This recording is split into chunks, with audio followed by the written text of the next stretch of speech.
남편이 은퇴하고 집에 있게 된 이후로 왠지 집이 좁아진 느낌이 드시는 분 계시죠? 반대로 아내가 내 모든 행동을 감시하는 것 같아서 답답한 남편분들도 계시죠?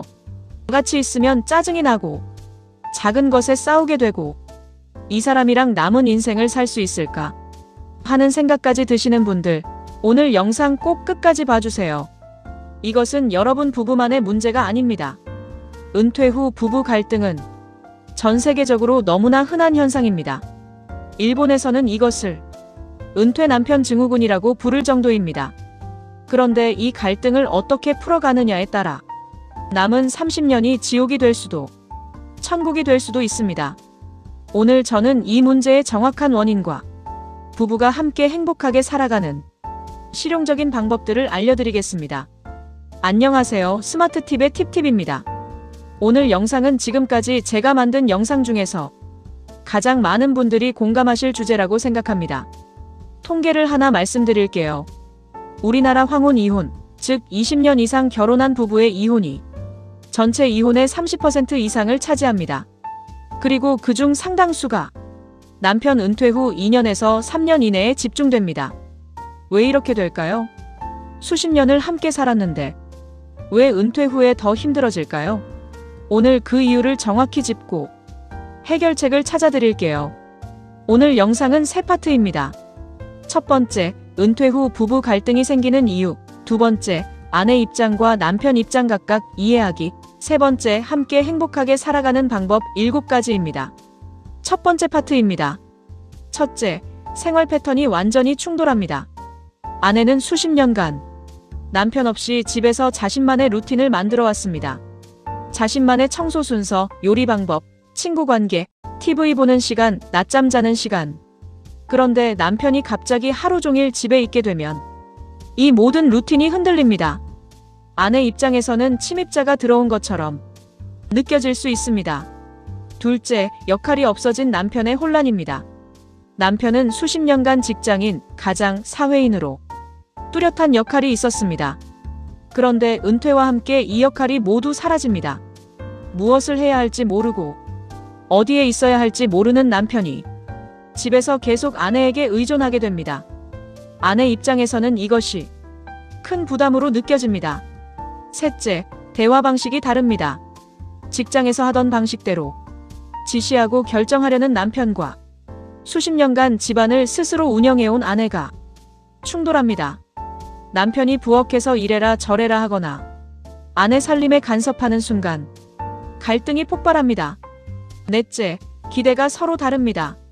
남편은 은퇴 후 아내와 함께 여행도 다니고 시간을 보내고 싶었습니다.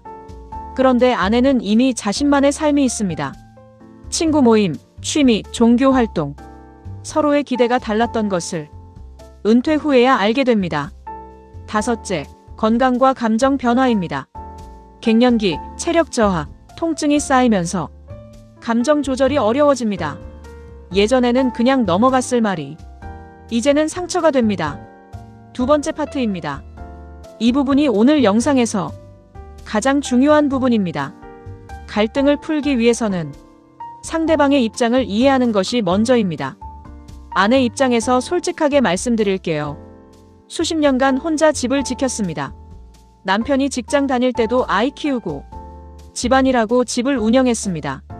그것이 힘들었지만 내 영역이었습니다. 그런데 갑자기 그 영역에 24시간 남편이 들어왔습니다.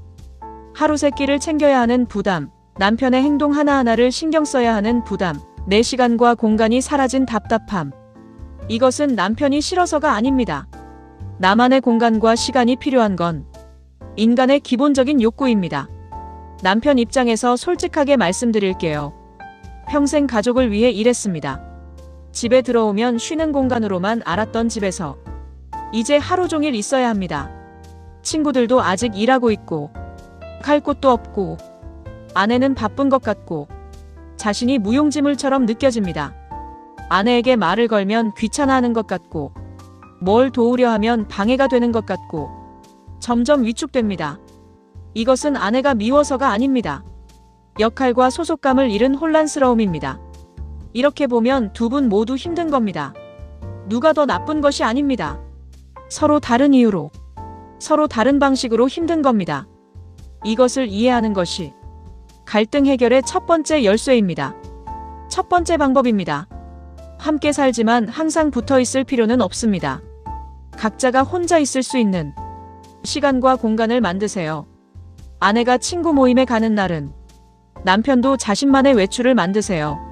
남편이 혼자 산책하는 시간에 아내도 자신만의 일을 하세요. 하루에 2시간에서 3시간은 각자의 시간으로 보호해두는 것을 약속으로 만드세요. 부부가 24시간 함께 있다고 친밀해지는 게 아닙니다. 각자의 시간이 있어야 함께하는 시간이 더 소중해집니다. 남편분들, 아내 혼자만의 시간을 빼앗지 마세요. 그 시간이 아내에게 숨 쉴 공간입니다. 아내분들, 남편에게 나가서 뭔가를 찾을 수 있도록 부드럽게 밀어주세요. 집에만 있게 하면 서로 힘들어집니다. 두 번째 방법입니다. 은퇴 전에는 아내가 집안일을 전담했다면 이제는 바뀌어야 합니다. 남편도 하루 종일 집에 있으니 집안일에 참여하는 것이 당연합니다. 그런데 중요한 것이 있습니다. 아내의 방식을 따라야 합니다. 남편이 자기 방식대로 하겠다고 아내가 하던 방식을 바꾸려 하면 갈등이 생깁니다. 수십 년간 집을 운영해온 아내의 방식을 존중하면서 돕는 것이 핵심입니다. 남편이 맡으면 좋은 일들이 있습니다. 청소기 돌리기, 쓰레기 분리수거, 마트 장보기, 설거지, 간단한 요리. 이 역할 분담이 자리 잡히면 아내의 부담이 줄고 남편도 집에서 역할이 생겨서 둘 다 편안해집니다. 세 번째 방법입니다. 함께하는 시간과 따로 하는 시간의 균형을 만드세요. 매일 아침 식사는 함께하는 것을 부부 연결의 의식으로 만드세요. 그 시간만큼은 서로의 얼굴을 보며 오늘 계획을 나눠보세요. 그러나 낮 시간의 활동은 각자 따로 해도 됩니다. 아내는 친구와 점심, 남편은 산책. 아내는 문화센터, 남편은 도서관. 저녁은 함께 식사하고 TV를 보는 부부만의 시간으로 마무리하세요. 이 패턴이 자리 잡히면 함께하는 시간이 짐이 아니라 기다려지는 시간이 됩니다. 네 번째 방법입니다. 수십 년을 함께 살다 보면 감사함이 당연함으로 바뀝니다. 밥을 차려줘도 당연하고, 빨래를 해줘도 당연하고, 일을 해서 돈을 벌어와도 당연합니다. 그런데 당연한 것에 감사 인사를 하면 관계가 달라집니다.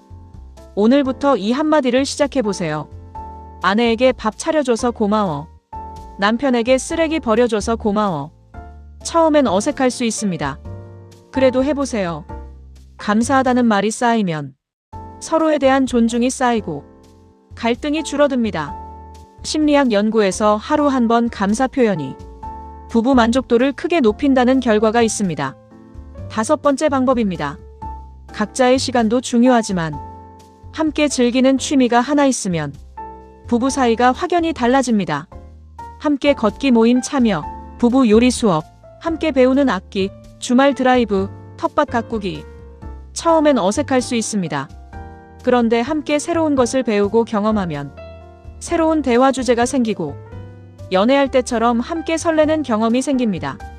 부부가 함께하는 활동이 있는 커플은 그렇지 않은 커플보다 삶의 만족도가 훨씬 높다는 연구 결과가 있습니다.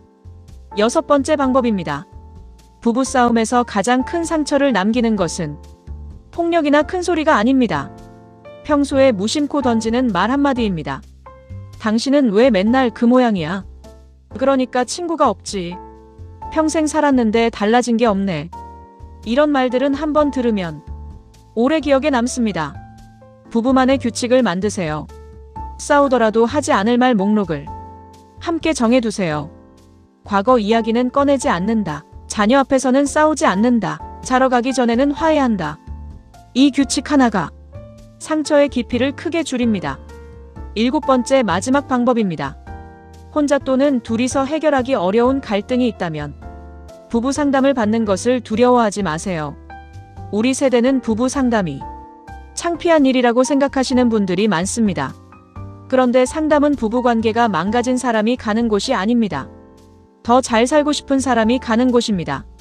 가까운 건강가정지원센터에서 부부 상담을 저렴하게 받으실 수 있습니다.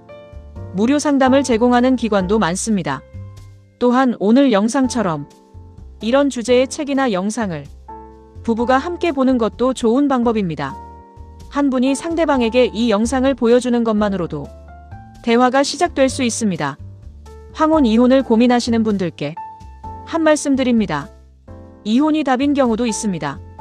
그런데 오늘 알려드린 방법들을 최소 3개월 진지하게 실천해 보시고 그래도 안 된다면 그때 결정하셔도 늦지 않습니다. 많은 분들이 이 방법들로 관계가 달라졌다고 하십니다. 오늘 영상 어떠셨나요? 함께 산다는 것은 항상 같은 공간에 있는 게 아닙니다. 서로의 다름을 인정하고 서로에게 공간을 주면서 그럼에도 함께이고 싶은 마음. 그것이 진짜 부부입니다. 수십 년을 함께 살아온 두 분이 지금 이 시기를 잘 넘기면 앞으로 남은 시간이 진짜 두 사람만의 시간이 됩니다. 댓글에 은퇴 후 부부 생활에서 가장 힘드신 부분이 무엇인지 편하게 남겨주세요. 판단하지 않겠습니다. 많은 분들이 같은 고민을 하고 계십니다. 이 영상을 비슷한 고민이 있는 지인분들께 조용히 공유해주세요. 직접 말하기 어려울 때 영상 하나가 대화의 시작이 됩니다. 좋아요와 구독도 부탁드립니다. 다음 영상은 시니어가 받을 수 있는 정부 지원금 총정리로 찾아오겠습니다. 기대해주세요. 오늘도 따뜻하고 행복한 하루 되세요. 감사합니다.